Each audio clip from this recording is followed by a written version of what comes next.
नमस्कार, सुजान संगोपनमध्ये आपलं स्वागत आहे। आजच्या व्हिडिओमध्ये आपण बाळाला थंडीमध्ये संत्री, मोसंबी, आवळा, लिंबू, केळी, सफरचंद अशी फळं द्यावी का न द्यावी याबद्दल माहिती पाहणार आहोत। बऱ्याच लोकांकडून आपल्याला समजलेलं असतं की थंडीत अशी फळं दिली तर कफ वाढू शकतो, बाळाला सतत सर्दी खोकला राहतो। तर अशा वेळी काय योग्य काय अयोग्य हे शास्त्रीयदृष्ट्या जाणून घेणं गरजेचं असतं। त्यामुळेच आजचा व्हिडिओ शेवटपर्यंत न स्किप करता पहा। व्हिडिओ आवडला तर व्हिडिओला लाईक करा, कमेंट करा आणि चॅनललाही सबस्क्राईब करायला विसरू नका। त्यासोबतच हा व्हिडिओ जर तुम्हाला आवडला तर नवनवीन पालकांसोबत शेअर करा, म्हणजे त्यांनाही या माहितीचा फायदा होईल। आम्लयुक्त फळे व्हिटॅमिन सीचा खूप चांगला स्रोत असतात। ही फळे शरीराची रोगप्रतिकारशक्ती वाढवण्यासाठी, त्वचेच्या, डोळ्याच्या, केसांच्या पोषणासाठी फायदेशीर असतात। या फळांमध्ये पाण्याचा अंश जास्त असतो, नैसर्गिकरित्या साखर असते आणि भरपूर प्रमाणात फायबर असतं। त्यामुळे शरीरात ऊर्जा निर्माण करण्यासाठी, पोटाच्या तक्रारी दूर करण्यासाठी अशी आम्लयुक्त फळं उपयुक्त ठरतात। आम्लयुक्त फळं नैसर्गिकरित्या पिकवलेले असतील तेव्हा या फळांमध्ये छान गोडवा असतो।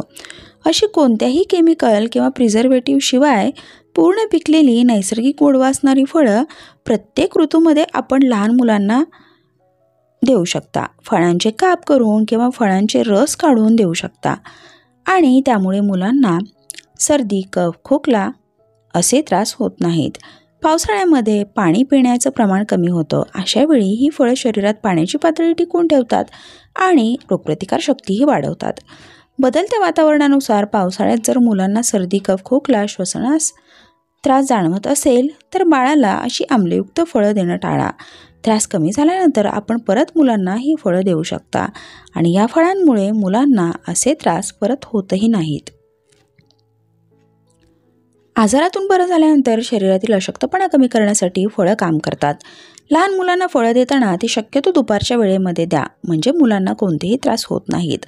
अशा पद्धतीने व्यवस्थित काळजी घेऊन आपण फळं पावसाळ्यातही लहान मुलांना देऊ शकता आणि त्यामुळे लहान मुलांना सर्दी, कफ, खोकला, जुलाब लागणं कोणतेही त्रास होत नाहीत। आशा आहे हा व्हिडिओ आपल्याला नक्कीच मदत करणारा ठरला असेल आणि थंड वातावरणामध्ये, हिवाळ्यात, पावसाळ्यात लहान मुलांना अशी आम्लयुक्त फळं द्यावी का नाही द्यावी, देताना कोणत्या गोष्टींची काळजी घ्यायला हवी या सगळ्याबद्दल आजच्या व्हिडिओमधून आपल्याला माहिती समजली असेल। सुजान संगोपन या चॅनलवर बाळाच्या विकासातील असेच उपयुक्त माहितीचे व्हिडिओज आपण पाहू शकता। त्यामुळे चॅनलला सबस्क्राईब करा, व्हिडिओ आवडला लाईक, कमेंट, शेअर करा। परत भेटूया नवीन आणि उपयुक्त माहितीसह। आजचा व्हिडिओ पाहिल्याबद्दल खूप खूप धन्यवाद।